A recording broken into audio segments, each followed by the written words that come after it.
What's up everybody, glad you're back. If you're watching this, then there's a good chance that you just put a hole in your stupid expensive DCF shelter, so here's how to fix it. In my case, I have two shelters that I want to repair today. The first is the Duomid, and it has a spot near the peak vent where rainwater likes to get in during intense storms, and I'd like to get that sealed up so that it doesn't do it anymore. At one point, there was a plastic strut that ran through there to give the peak vent a little bit of rigidity, but I removed it so that it would pack smaller. And with that removed, it's created a sort of channel that water likes to run through once the nylon wets out when it gets through the stitching on the front. For anyone else out there that's experiencing the same problem, I'll also probably add some seam sealer to the stitching on the front, but I won't be covering that in this video today. Next up is the Z-Pack's 8.5 by 10 tarp, and it has a very small pinhole in it, which I'm pretty sure happened when it blew away on me during setup at one point. Stakes and poles went flying everywhere. It could have been really ugly, but luckily I got away with only minor damage. I noticed it while sleeping recently, and even though it's really small, I'd still like to get it closed up too. So here we go. The first and most important step is to chill out. If you're anything like me, you have a tendency to get a little bit down on yourself when you accidentally hurt your nice gear. That being the case, I'd encourage you to take on the role of a gear tester. And by that I mean, think of everything that happens as feedback to inform your gear decisions moving forward. It's not personal. Remember, your gear is meant to be used, and if it didn't wear out over time, you'd never get to try something new.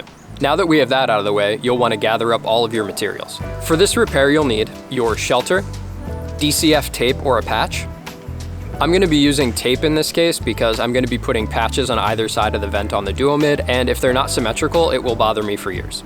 An isopropyl alcohol swab, scissors, a clean tennis ball or another smooth, non-hard object, and optionally, weights of some kind to keep your shelter flat depending on how wrinkly it is and how big the puncture is. The key here is to try not to tape down any of the wrinkles.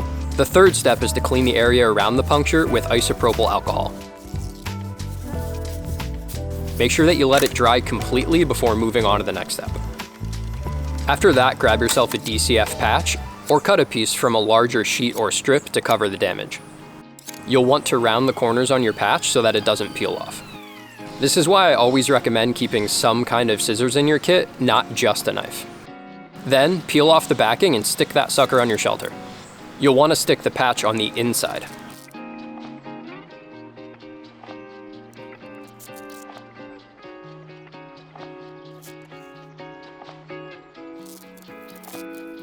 Next, use a smooth, non-hard object with medium pressure to burnish the patch and get it nice and smooth.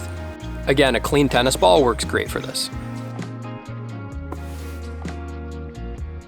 Once your patch is in place, let it sit for 2 days if possible to cure. If your shelter is super jacked up, so a very large or jagged hole, you'll want to patch the outside as well. And there you have it. Repairing damaged DCF is a super simple process if you know what you're doing. For those of you that have damaged shelters out there that you're trying to figure out what to do next, I hope this put your mind at ease a bit and you've seen that it's not the end of the world. As always, thanks so much for watching, and we'll catch you in the next one.